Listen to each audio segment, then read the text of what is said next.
Critério Sustentável, o podcast para falarmos tudo sobre gestão pública e sustentabilidade. Olá, eu sou a Kathleen Feitosa Scartesini e esse é o podcast Videocast Critério Sustentável. É uma alegria estar aqui. Sempre que a gente para gravar, é uma satisfação tremenda, porque a gente ama o que faz. Esse é um espaço para discussão de boas práticas e rotinas de sustentabilidade em instituições públicas, privadas, organizações da sociedade civil e por aí vai.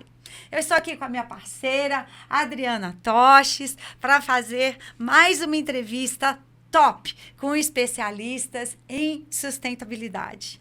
Esse momento é fruto de um trabalho voluntário do grupo GPS, Gestão Pública e Parcerias Sustentáveis, que reúne pessoas interessadas na discussão dessa temática em suas várias dimensões. Aqui a gente fala de dimensão ambiental, social, econômica, meu Deus do céu, territorial. Vamos falar sobre inteligência artificial, gente, aguarda que essa entrevista está chegando. Enfim, multidimensões no termo plástico que a sustentabilidade nos traz. Essa entrevista, ela só é possível graças à parceria que nós temos com a Omnivideo Produções. E o meu marido, Kix Scartesini, muito obrigada por você nos proporcionar esse momento. Eu convido você a acessar as nossas redes sociais. Estamos no LinkedIn, no YouTube, no Spotify, no Instagram. Vai lá, acessa o sininho no YouTube, fique ligado com as últimas notícias e as entrevistas. Fique informado com relação à legislação que está saindo por aí, as dicas, as últimas notícias sobre sustentabilidade. Antes de começar a nossa entrevista, eu vou fazer a minha autodescrição para que as pessoas com deficiência visual possam me imaginar. Eu sou uma mulher branca, com largo sorriso no rosto, cabelos castanhos na altura dos ombros, olhos castanhos. Estou hoje trajando uma blusa verde-limão, clarinha, um colar dourado, e estou aqui no estúdio da Omni, que tem um ripado de madeira ao fundo. Bom, nossa entrevistada de hoje estava sendo muito esperada. Gente, nós ligamos uma vez, duas vezes, três vezes, quatro vezes, cinco vezes. Nós ligamos muito para ela. Eu acho que de tanta gente ligar, ela resolveu nos atender. Vou atender logo essas meninas e me livrar do critério sustentável. Mas eu estou fazendo essa brincadeira, na verdade, ela é super, hiper ocupada, né? A pauta da sustentabilidade está em todas as mesas, em todas as discussões nacionais, internacionais, em todos os segmentos. E graças a Deus que as pessoas estão começando a abrir os olhos, né, para essa temática.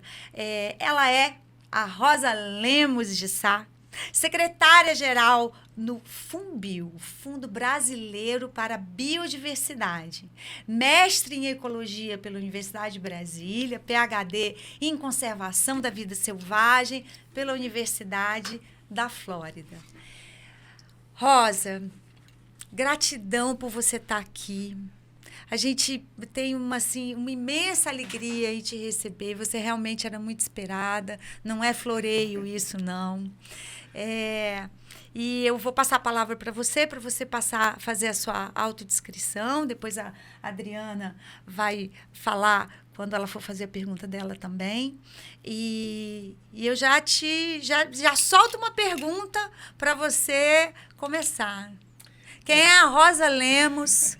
Como é que veio essa paixão pela biodiversidade? Bom, em primeiro lugar, muito obrigada pelo convite. A falta de agenda foi o que me impediu de estar aqui antes e, em momento algum, foi falta de interesse. E agradeço muito o convite. Na descrição, eu sou uma senhora de cabelos grisalhos, branca, estou vestindo uma roupa azul e branca, estampada, e com grande prazer aqui, um sorriso também muito importante pela presença aqui, de participar com vocês. Quem é Rosa Lemos? Né? Eu, na minha juventude, de algumas décadas atrás já, eu me apaixonei pela questão ambiental. Na época, eu assistia programas de conservação da natureza que eram realizados na África, né? Aqueles pesquisadores africanos estudando leões, estudando girafas, e aquilo me fascinava. E eu sempre quis trabalhar com aquilo. Quando eu terminei o ensino médio, eu não encontrei nada no Brasil que pudesse me levar a esse tipo de profissão, né? E eu, na época, tinha um cunhado americano que estudou a questão ambiental, que tinha se formado em recursos hídricos. E, em conversa com ele falou assim, não, mas nos Estados Unidos existe cursos dessa natureza, de estudar o meio ambiente e trabalhar com a conservação. E foi por meio dele que eu fui parar nos Estados Unidos para fazer a graduação. E estudei lá durante 4 anos e meio, manejo de fauna. E quando eu terminei, obviamente, eu tive que voltar para o Brasil, porque lá era tudo de zona temperada, e eu não conhecia nada de zona tropical. Então, eu entrei em pânico, falei, não, preciso voltar para o Brasil. Foi aí que eu voltei e fiz o mestrado. Para conhecer a realidade do seu país. Não só a fauna e a flora brasileira, mas até as palavras, né? O nome das espécies, as questões que são importantíssimas no Brasil e é riqueza incomparável em relação aos Estados Unidos, né? Então, foi aí que eu voltei e fiz meu mestrado na UNB e sou até hoje apaixonada pela questão e sigo aí na profissão. E é uma expoente, né? É uma expoente, exatamente. E uma trajetória tão bonita, né? Você vê que nasceu parece uma missão mesmo, né, Rosa? Isso é muito legal, uma trajetória. Ela não falou, mas ela já foi da WWF, já foi de uma organização internacional, que eu até a Fundação Moore nos Estados Unidos, que investe muito na conservação da Amazônia aqui no Brasil. Para a gente é uma bênção ter essa oportunidade de te ouvir, porque apesar da gente atuar muito na área administrativa da sustentabilidade, nos incomoda, né, Kathleen, assim, principalmente esse momento que a gente está vivendo agora, em que essa temática que se demonstrou tão relevante pela própria natureza, pela própria força da natureza, agora está passando por alguns tipos de questionamento devido a políticas internacionais, etc. E tal.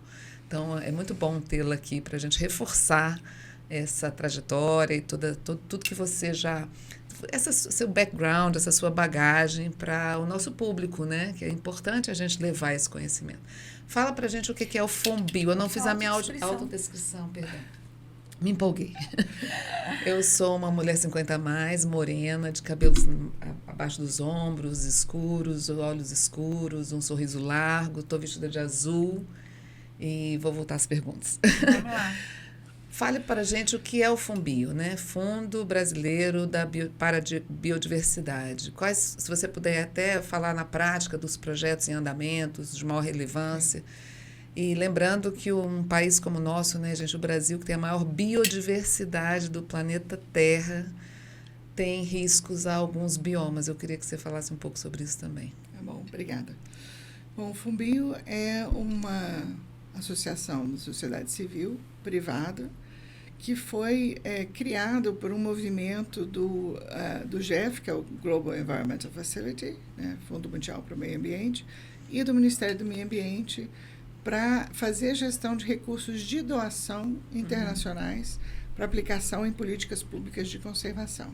O FONBio hoje tem 29 anos de atuação, e o nosso trabalho é muito voltado a políticas socioambientais, políticas públicas socioambientais. Então, a gente tem parceria com o Ministério do Meio Ambiente, com o ICMBio, com o IBAMA, com todos os estados brasileiros na questão da conservação de meio ambiente, do apoio a comunidades tradicionais. E o FONBio hoje apoia mais de 200 milhões de hectares em áreas protegidas e terras indígenas. São mais de 100 terras indígenas e mais de 270 unidades de conservação marinhas e terrestres, que têm um apoio do FONBio. Então, o FONBio ele não executa diretamente no campo. Ele aporta os recursos para as instituições, não só governamentais, mas também da sociedade civil, fazerem projetos no campo. O maior projeto que nós temos, que completa esse ano 23 anos, é o Áreas Protegidas da Amazônia, que é um projeto do governo federal com os 9 estados da Amazônia de proteção e de unidades de conservação, de uso sustentável e de proteção integral. São 120 unidades de conservação que somam mais de 62 milhões de hectares. Você tem uma ideia, isso equivale a uns 3 estados de São Paulo. Nossa. Se estivessem todas juntas. Uau. Mas elas têm o apoio do programa, são vários doadores que aportam recursos para esse programa. Ele ainda tem recursos até 2039 já garantidos, já em contas bancárias específicas para esse programa. Maravilha. E nós estamos numa terceira fase de arrecadação para apoiar as comunidades dentro dessas unidades. Porque ele até hoje apoiou a gestão da unidade. Mas metade desses 120 unidades de conservação são de uso sustentável. Então, 60 unidades são reservas extrativistas ou reservas de desenvolvimento sustentável que têm aproximadamente 130 mil pessoas vivendo lá dentro. E elas precisam de um apoio para se estruturar, para se capacitar, para fazer projetos de bioeconomia, para que elas tenham uma qualidade de vida melhor. Muitas dessas populações vivem abaixo da renda mínima, né? Então, elas têm uma renda muito pequena e elas têm um papel importantíssimo de proteger a biodiversidade dentro dessas unidades. Sim. Elas são os guardiões que estão ali protegendo as unidades. Então, esse programa está numa fase de arrecadação que vai apoiar essas comunidades também por mais 15 anos, nós esperamos que tenha um impacto muito positivo nessas populações, garantindo a permanência delas com uma qualidade de vida bem maior do que elas têm hoje e protegendo a área onde elas moram, né? Então, esse é o maior projeto. Esse projeto é reconhecido mundialmente. Ele já serviu de exemplo para projetos no Peru, na Colômbia, no Butão. Então, ele é internacionalmente conhecido e reconhecido pela sua importância. Esse é o maior projeto do FUNBio. Mas o FUNBio também tem projetos de apoio à unidade de conservação nos outros biomas brasileiros. A gente tem parceria com todos os estados.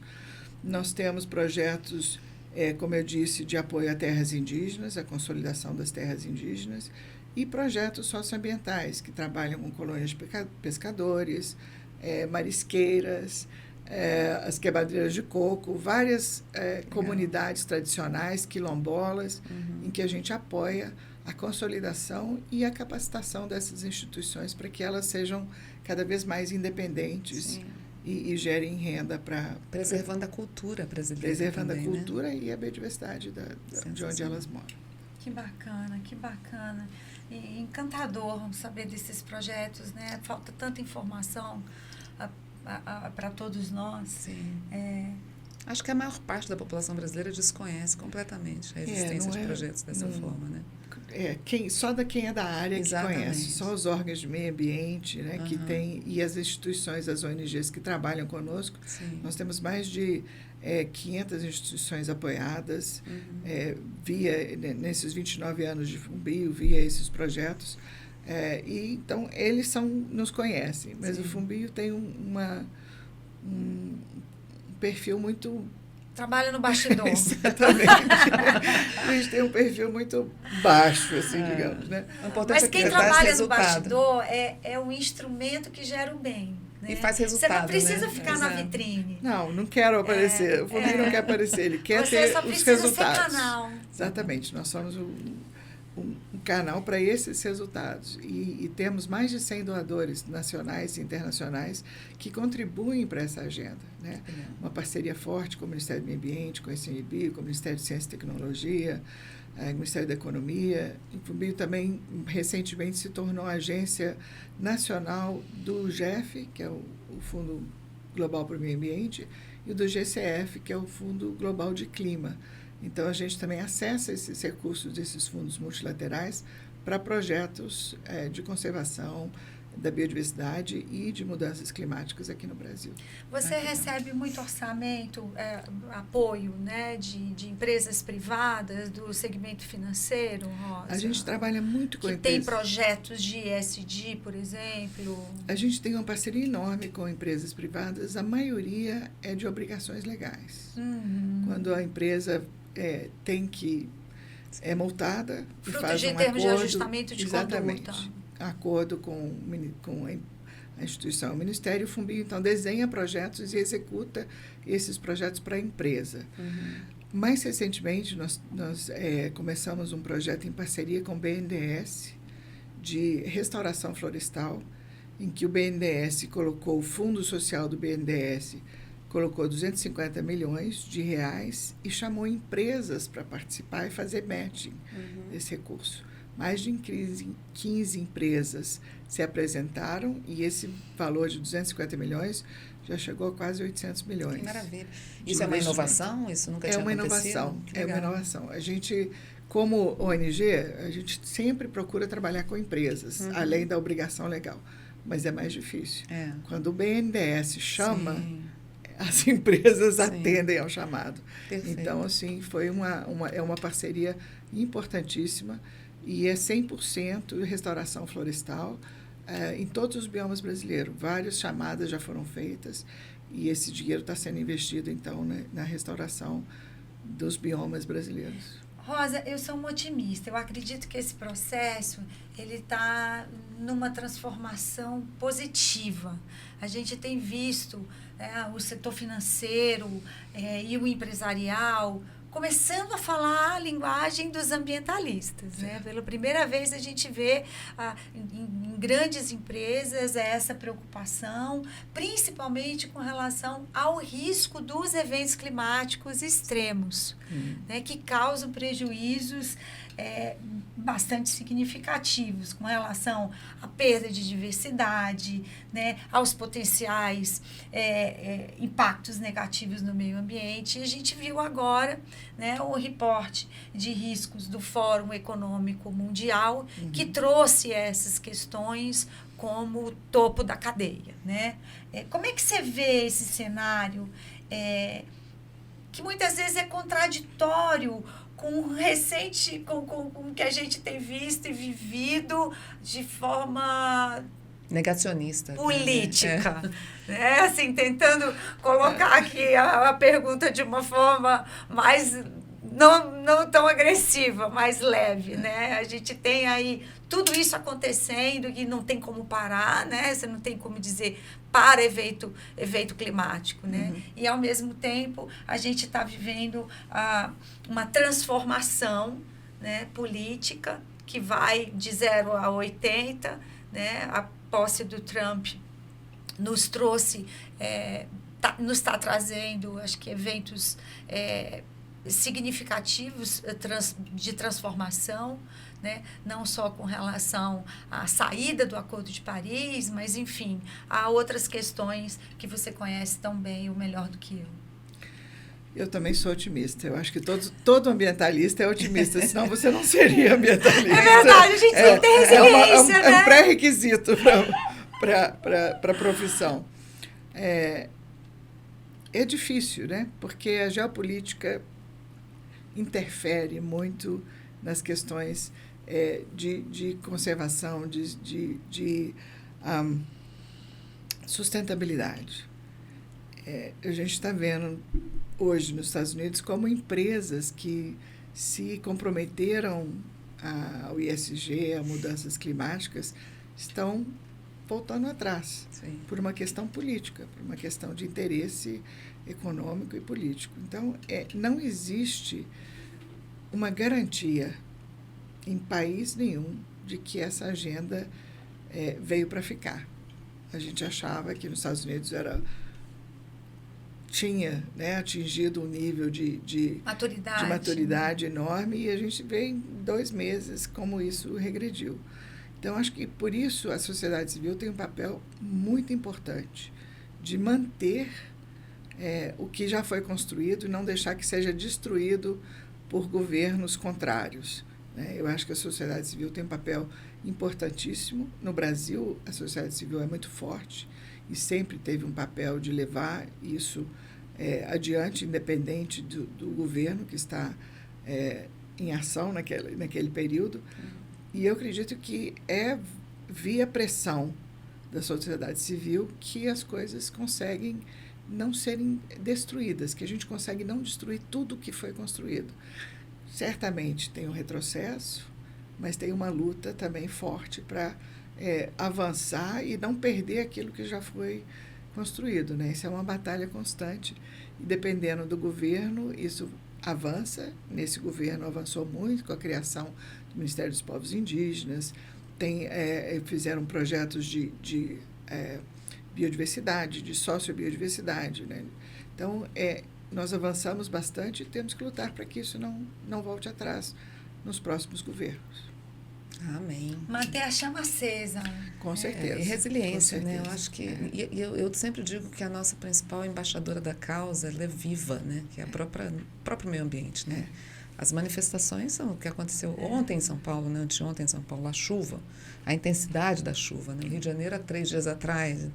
Então assim, é inevitável, não tem como não enxergar. O maior stakeholder do planeta, eu diria que é o meio ambiente. Exatamente. Com certeza. E aí a gente... Enfim, eu acho que é o processo mesmo de ser resiliente, né? Manter a educação, manter a informação. A gente aqui no programa, no podcast, a gente fala muito de políticas públicas e compras públicas sustentáveis.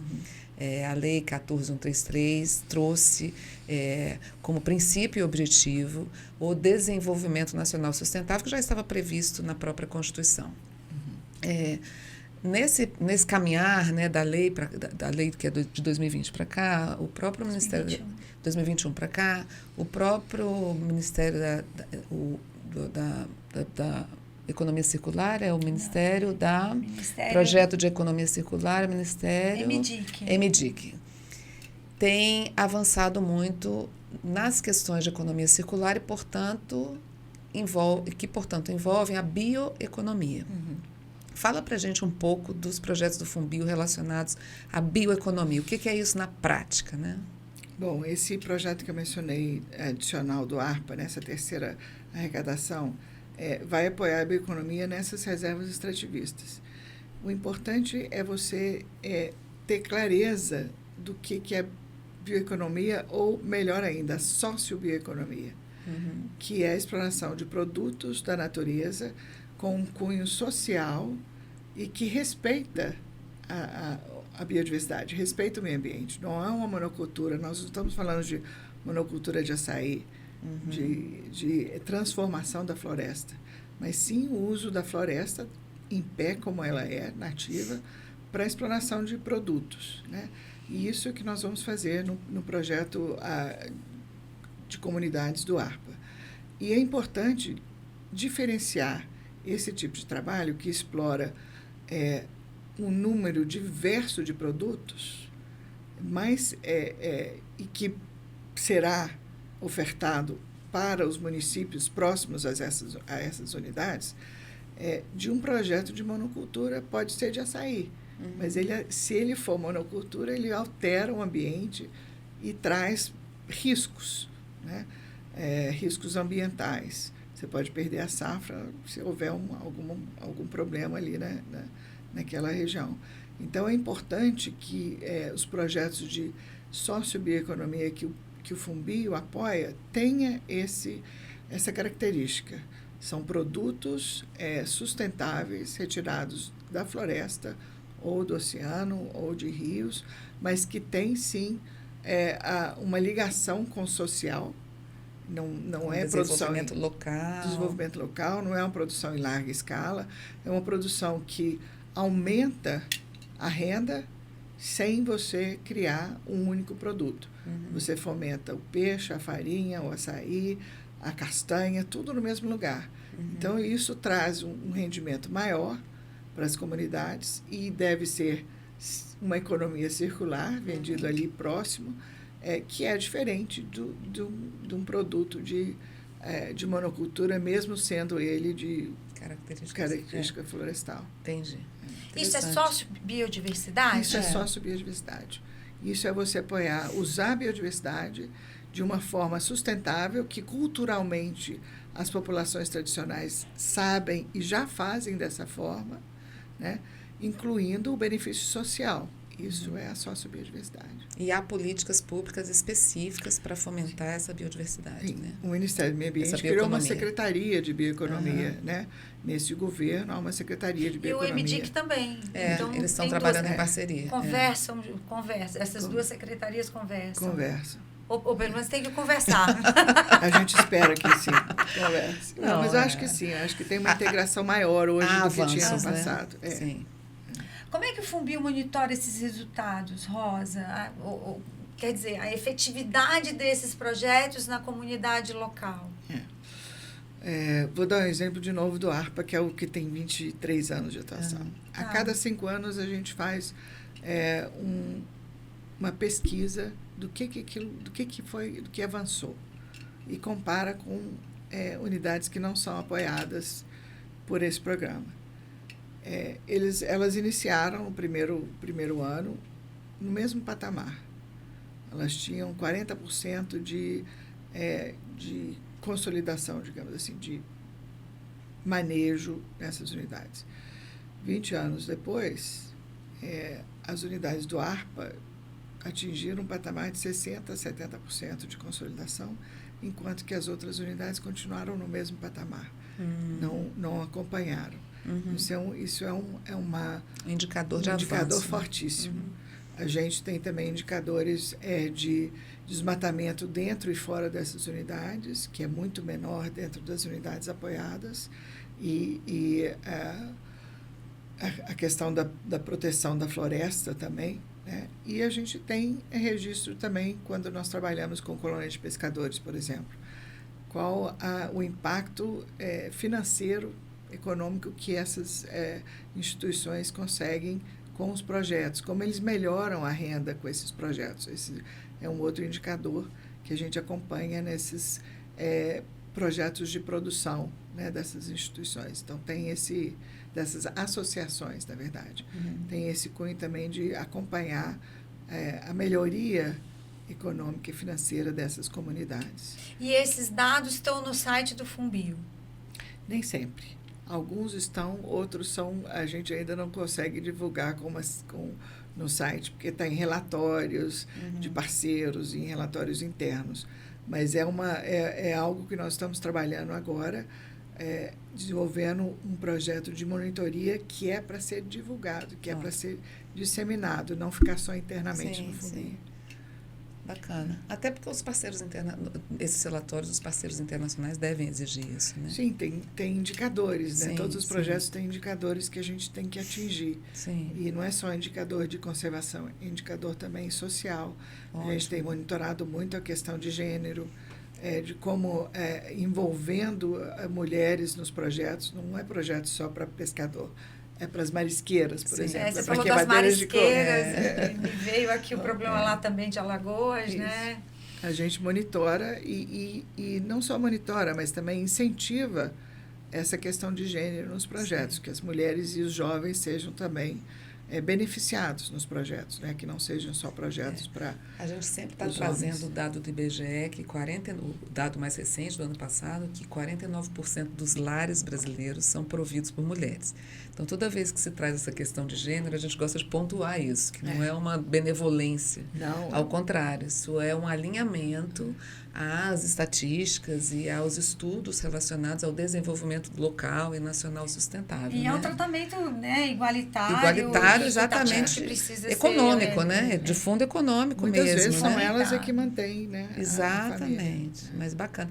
Eu acho interessante você trazer essa questão dos indicadores. A gente sempre pontua muito a importância de se fazer a gestão da sustentabilidade. Porque quando a gente fala é tão amplo, o guarda-chuva da sustentabilidade é tão amplo que a gente tende a não trazer para o objetivo, né? Fica às vezes muito no campo da intenção, do marketing, da divulgação, faça isso, faça aquilo, mas objetivamente os indicadores dão robustez, né? Trazem mesmo uma estrutura de materialidade, até para priorização, para objetivação das ações, é muito legal. Vamos lá, eu acho até interessante. Você vai falar? Eu acho até interessante, eu vou acrescentar uma pergunta. Quando a gente fala de ESG, Environmental, Social and Governance, o maior questionamento é tudo bem, mas como é que eu vou monitorar o resultado social? Então, gente, há possibilidade de se criar indicadores de resultados sociais, sim. Sim. Existem os grandes institutos como o Fumbio, não tem um receio disso, né? Porque a gente ouve muito isso no debate. Tudo bem, econômico eu sei, se eu reduzir, se eu gastei, onde é que eu vou usar o orçamento.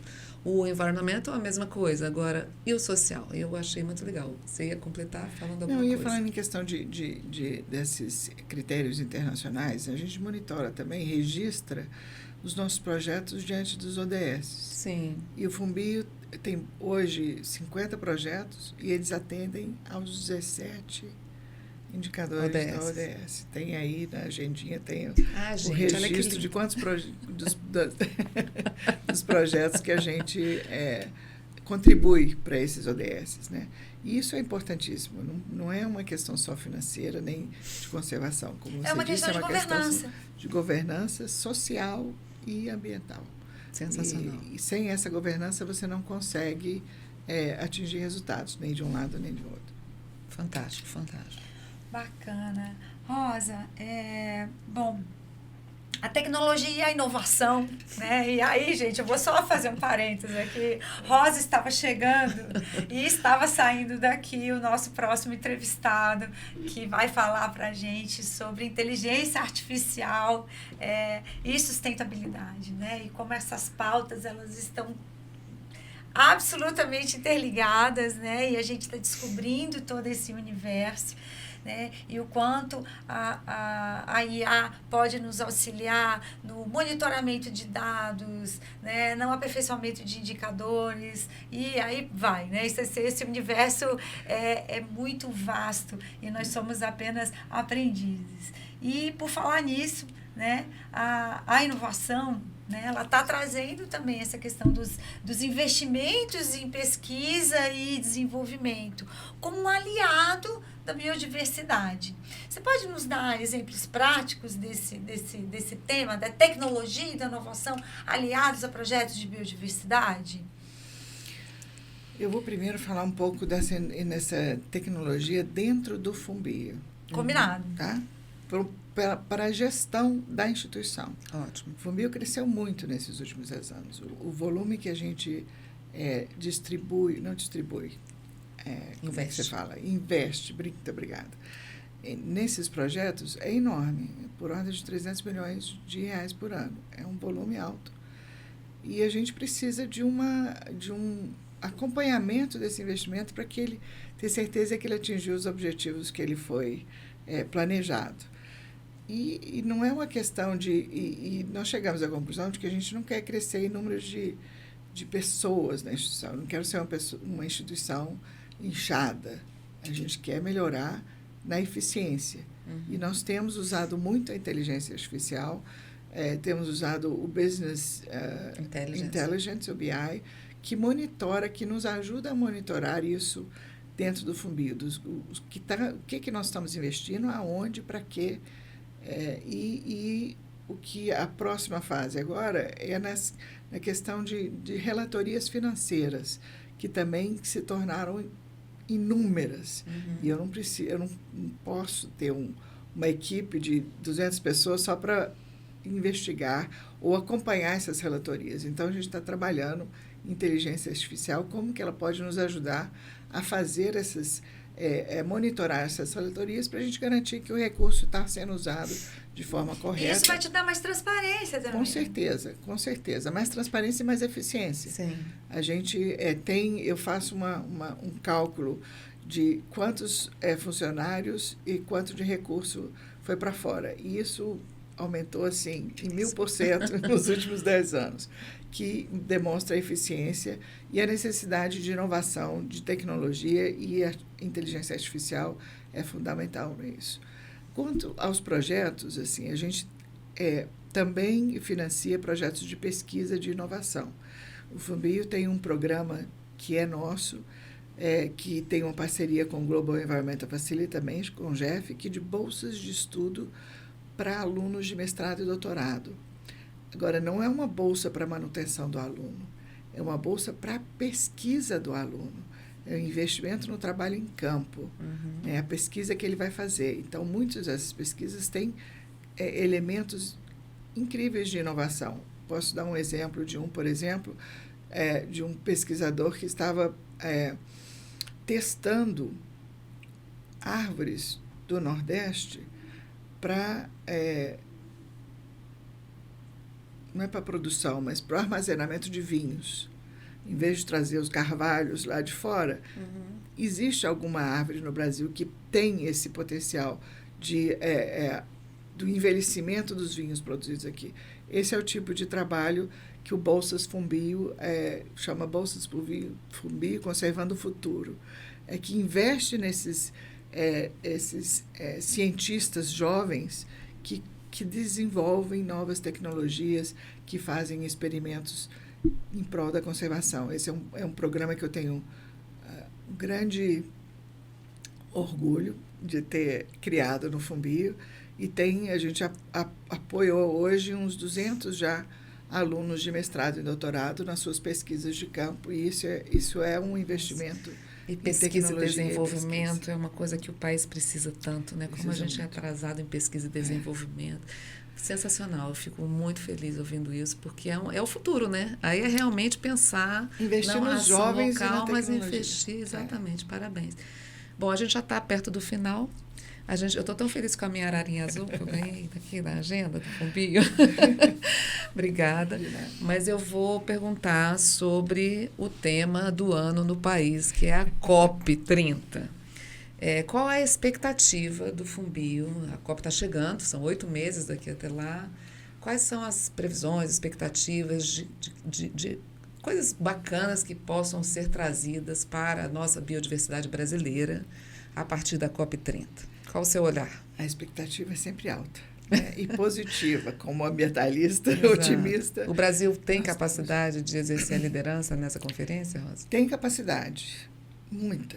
O Brasil, eu acho que já perdeu oportunidade de ser o país mais avançado na questão de conservação, de novas tecnologias, de bioeconomia.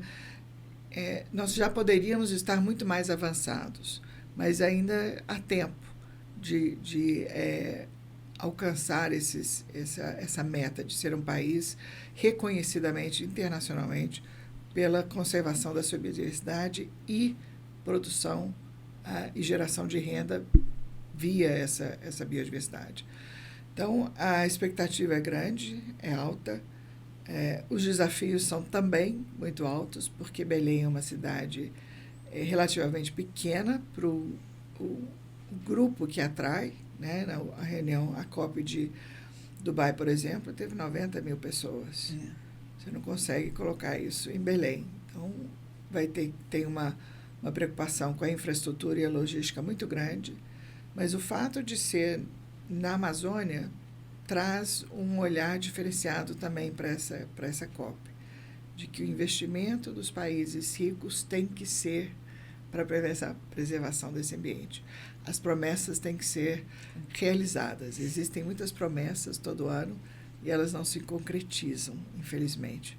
Eu espero que, estando no ambiente tropical, de uma floresta preservada, Belém tem muita floresta ainda no seu entorno, que isso alerte e torne mais concreto a necessidade desse apoio. E a Amazônia tem sofrido muito com as cheias, as enchentes e as secas.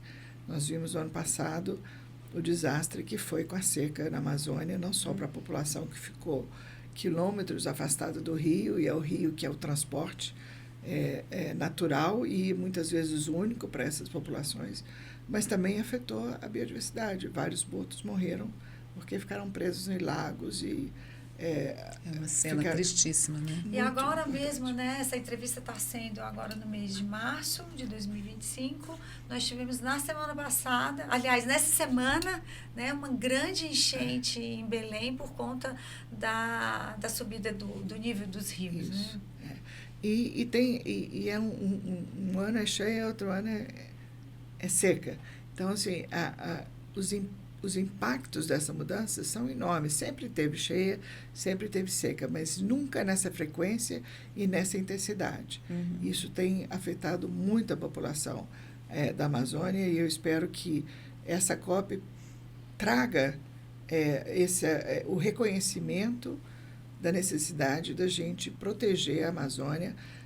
Já há alguns anos atrás, já tem trabalhos já muito conhecidos do professor Carlos Nobre e do Tom Lovejoy, de que a gente está no tipping point, né, na ponta assim, de limite, né? No limite de reverter, né, a floresta não ter mais a função que ela tem hoje de proteção, de a questão hídrica, né, de chuva, que é importantíssimo não só para a Amazônia, mas é a chuva também que chega no Sudeste, vem da Amazônia.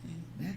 É a água que é produzida ali, o vapor da água que é produzido ali, bate nos Andes e desce para o Sudeste. É a chuva aérea, né, que eles falam. Né? Os rios aéreos. Os rios aéreos, exato. Então, assim, essa importância, eu espero que seja reconhecida e tenha resultados concretos na COP de Belém. Eu acho que o fato da COP ser em Belém, a gente tem uma oportunidade de retomar esse protagonismo com muitas soluções baseadas na natureza.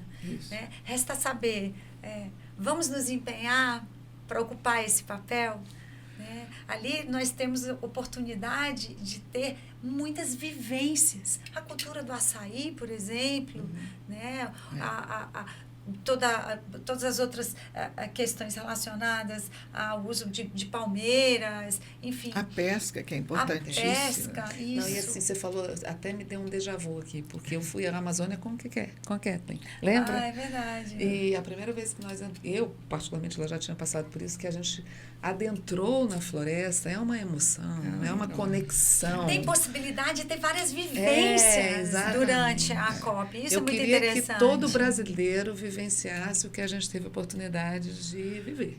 Porque é uma conexão incrível. E isso que você falou é muito importante. O fato de estar lá tem a sua relevância nesse sentido também, de você perceber a energia de uma floresta amazônica, né? Se você quem tiver a oportunidade de visitar os manguezais, ali próximo a Belém, nossa, é algo assim inimaginável, é maravilhoso. Estão preservados porque eles têm reservas extrativistas ao longo desses manguezais ali no Pará, que preservam o manguezal. É belíssimo e mais de 40 anos, quase 50 anos de profissão, eu entro numa área dessa e a emoção vem. É verdade. Porque é uma conexão, né? Eu acho que a gente realmente percebe que aquilo faz parte da gente, que a gente integra aquilo também, né? Mas poucos brasileiros têm oportunidade. Infelizmente. Poucos conhecem a Amazônia. Poucos conhecem, que a COP também consiga transmitir essas imagens, essas histórias também para o resto do país, por meio da mídia. Fica aí o recado, né? Bom, o desafio está lançado. Rosa, a gente chega ao final da nossa entrevista. Emocionadas. Emocionadas, é verdade.